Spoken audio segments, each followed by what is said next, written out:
Welcome, friends. Daniel here. So today we're talking about the 9 key metrics that you should be tracking for your tech company. These are key performance indicators that are going to help realize success. And before we get on to it, what is success? Well, you probably have boardroom level goals, right? Grow the brand, best in class quality, something along those lines. What do those actually mean? Well, when you take those goals, or when they're given to you, and you boil them down another level or two, you should be developing other goals, sub goals that are nested, right, are part of that overall goal. They should be SMART, S-M-A-R-T, which stands for specific, measurable, attainable, realistic, and time bound, right? So you want to be able to measure these things that you're going to achieve, and you measure them with your key performance indicators. So the two should go hand in hand. Now, these are going to be 9 things that I highly recommend that you track. It's things that we track internally, but if you have additional KPIs that you track, I'd like to hear about that. Post it in the comments below because I'd like to hear what you guys are tracking. So the first on this list, marketing qualified leads, or MQLs. A marketing qualified lead could be anything that derives itself, or any lead that drives itself from a marketing campaign. It could be a social campaign, should be an email blast, could be SEO efforts, but it's something that's attributable to a marketing thing that you've done. Now, very close to that, you have sales qualified leads, inbound, outbound perspective. These are the things that the sales team has directly accomplished, leads that the sales team has directly brought in as a result of work they've done. Now, both MQL and sales qualified leads are important to track. And although there's not a right or wrong, although 0 sucks, it's important to make sure that it's in line with your overall strategy and that you have a goal in mind, and then you have tasks that will very realistically accomplish that goal. And then you have these metrics that achieve that. So whether it's 2 leads a month, or it's 50 leads a month, or 1,000 leads a month, cool, but it should always lead up to your end goal, your 6-month goal, your quarterly goal, your year-long goal, something along those lines. And you definitely need to be tracking marketing qualified leads or sales qualified leads in order to accomplish that. Now, it is very common that your sales qualified leads will also be assisted by your marketing qualified leads. Like a sales rep took a blog that was written or an email campaign and spun it over to qualify a lead and put them in the CRM. Cool, very cool. But again, it's a metric that you should watch, and you should check for changes. You should make sure that it's within your control lines. Definitely something to monitor over time. All right, moving on. Number 3, brand awareness. So brand awareness is a really cool metric to track. How you could track it is with follows, with page likes, similar types of things, right? And the reason you will track brand awareness is because you want it to go up. You want more people to be exposed to your brand over time, and you want to consistently be reaching out to more people over time. And so brand awareness is a great concept to then track things within, so that you understand how many people are exposed to your company. Next up, average time on page. Google Analytics is a great tool, a great tool. Additionally, if you have another way to track on-page time, cool, that's all good. But for most of the folks, it's Google Analytics. On-page time is the amount of time each session or each person spends on your website. The more, the better. The time someone is on your website depends on your industry. If it takes 30 seconds to convert someone, awesome.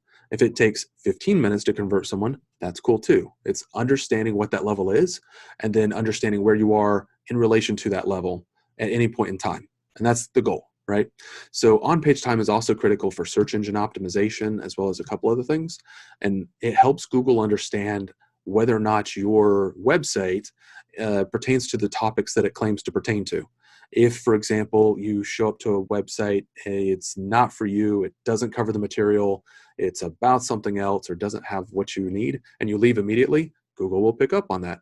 You, as a marketing, sales executive, whomever you are, should also be picking up on these things. If your on-page time is really low, 45 seconds, 30 seconds, under a minute or two, something like that, something might be wrong. Something might be very, very wrong, because it's highly unlikely someone actually read the whole blog in that amount of time, or read all the contents of the website in that amount of time. And if they didn't jump over to another page, or they didn't check out somewhere else on the website, maybe your drop-off rate on that page is really high. These are red flags that you should absolutely be addressing or looking at, because there's something going on there that needs to be fixed. Absolutely. Okay. Next up, traffic to lead ratio. So you hear sales funnel a lot. in essence, it's the process by which you generate a lead. And throughout the process, people fall out of this lead generating machine. And it usually resembles a funnel, because as you go down the process, the group of people that represent that population goes smaller, right? So it kind of looks like a funnel. And what you want to understand is the ratio of people up at the top versus people in the bottom. And you want that to be as one-to-one as possible. You want, perfect world, 100 people to show up to your website, 100 people to convert. More than likely, it's 100 people show up to the website and 4 to 6% convert. Some industries in the tech world, it might be 0.5% conversion. It might be 0.2% conversion. And at that point, or any point, you want as much top of the funnel activity as possible. But you also want to understand the relationship between the top and the bottom. And that's where this comes in. Traffic to lead is how much traffic is your website getting versus how many leads is that sucker spitting out on a daily, weekly, monthly basis. Understanding that's going to help you understand more important things. And that's why key performance indicators are so cool. Because if you understand at what point in that funnel they fall out, then you can start making adjustments to the web page. Maybe the new call to action will work. Maybe a color change will work. Or maybe formatting change will work. But it's understanding where you are versus where you want to be. That's the critical piece that this is going to help with. Similarly, next up, lead to customer ratio.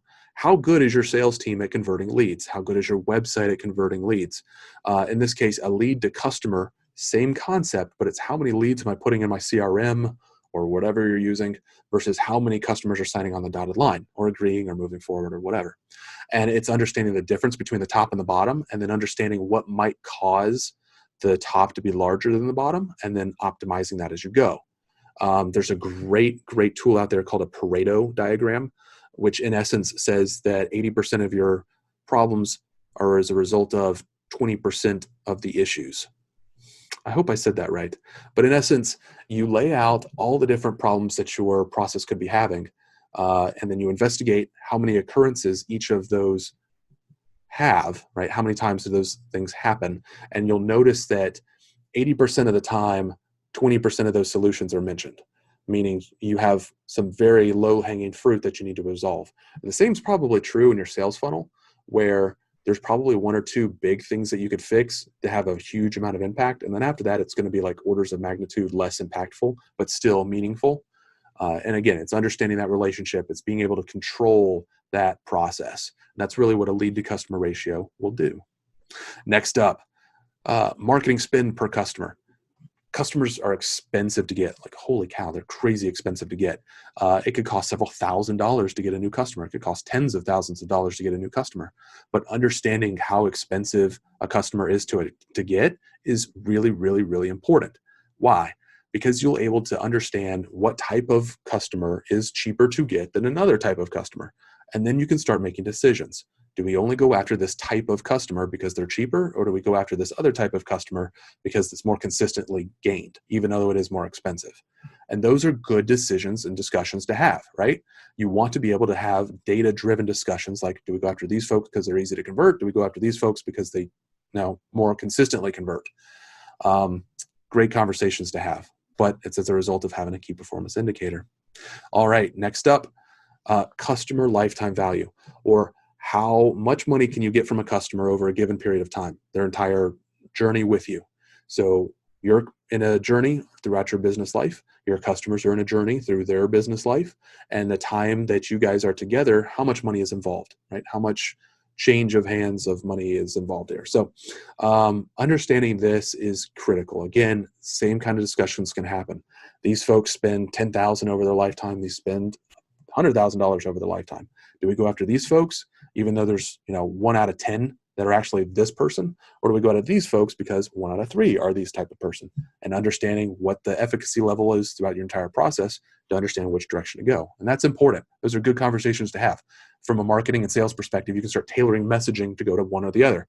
From a business perspective, you can start positioning yourself to do a better job for one or the other. And those are good things to do. All right, last, certainly not least, customer retention. Again, customers are crazy expensive to get. So how good are you at keeping them? And that's really important. Are you only keeping 85% of your customers month over month? Is that a good thing or a bad thing? Are you keeping 99% of your customers month over month? And is that a good or a bad thing? And you might think, well, what's bad about keeping customers? What if they're the wrong customer? What if they're a giant pain in the backside? What if they constantly need their handheld? What if it's not really profitable to keep them as a customer because they tie up too much of your team's time, or they're doing this one-off thing with you that it really doesn't make sense for your business to do? In that case, that's a good conversation to have, because then you can have boardroom level discussions about, well, maybe we should drop this type of customer, maybe we should drop this line of business since it doesn't seem to be profitable. But if we accept that that's no longer a part of us and we go over to these other folks, we'll be more profitable, it'll be easier to make money, and then we can still kind of retain those folks. So that's a good reason to kind of validate or understand why it's better to take on one type of customer over another. Maybe they quit too easy, maybe they stay too long, but they're a pain in the backside, or maybe they quit too easy and they're a pain in the backside. But all of these metrics are tantamount to exerting control over your business, exerting control over how you serve customers, how you help other people.